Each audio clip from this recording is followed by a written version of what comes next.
নতুন প্রযুক্তি উদ্ভাবনে ছাত্রছাত্রীদের বিশ্বব্যাপী প্রতিযোগিতা ইমাজিন কাপে প্রথমবারের মতো অংশগ্রহণ করতে যাচ্ছে বাংলাদেশ।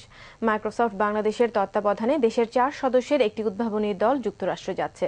বিশ্বব্যাপী বিস্ময়কর উদ্ভাবনে ছাত্রছাত্রীদের ভূমিকা অসামান্য, আর এই উদ্ভাবনী শক্তিতে বাংলাদেশও পিছিয়ে নেই। শরীফ নীরের আরেকটি রিপোর্ট। দৃষ্টি প্রতিবন্ধী এসব মানুষের জীবন কতই না কষ্টের। পড়াশোনার সুযোগ নেই জীবনের চাহিদাকে সঠিকভাবে পূরণের ক্ষেত্র। তবে বাংলাদেশের ক্ষুদে বিজ্ঞানীরা এমন এক ধরনের মোবাইল টুলস তৈরি করেছে যার মাধ্যমে একজন অন্ধ মানুষ সবকিছু করতে পারবেন।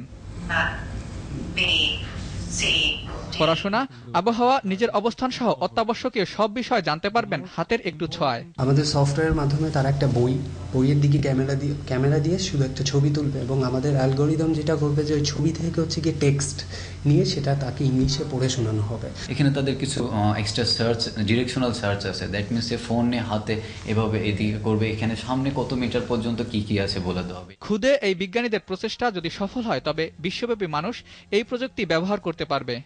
ইমাজিন কাপের কি করতে হবে যখন চিন্তা করতেছিলাম, ইউনিভার্সিটি যখন ব্রেইনস্টর্মিং হচ্ছিল, তখন আমরা অ্যাকচুয়ালি আগের বছরের সব ইমাজিন কাপের প্রজেক্টগুলো একটু খেয়াল করেছি। তো এরকম একটা কম্বিনেশন এখন পর্যন্ত আমাদের চোখে পড়ে নেই। মাইক্রোসফট বাংলাদেশের তত্ত্বাবধানে বাংলাদেশ প্রথমবার ইমাজিন কাপে অংশগ্রহণ করতে যাচ্ছে।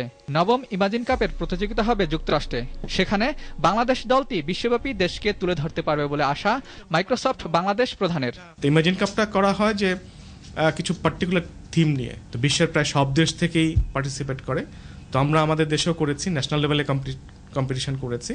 তো সেখান থেকে যারা চ্যাম্পিয়ন হয়েছে তারা এবার নিউ ইয়র্কে যাবে, পার্টিসিপেট করে ভালো রেজাল্ট আনতে পারে, ডেফিনেটলি সেটা বাংলাদেশের কে পরিচিতি দিবে। 2003 সালে মাইক্রোসফট কর্পোরেশন ইমাজিন কাপের যাত্রা শুরু করে। বিশ্বব্যাপী ছাত্রছাত্রীদের উদ্ভাবনী ক্ষমতাকে জাগিয়ে তোলার জন্য এই আয়োজন। আগামী 8 থেকে 13 জুলাই এই প্রতিযোগিতা চলবে। শরীফ নীর, 21 টেলিভিশন, ঢাকা। এবার দেশ বিদেশের খেলাধুলার খবর জানাচ্ছেন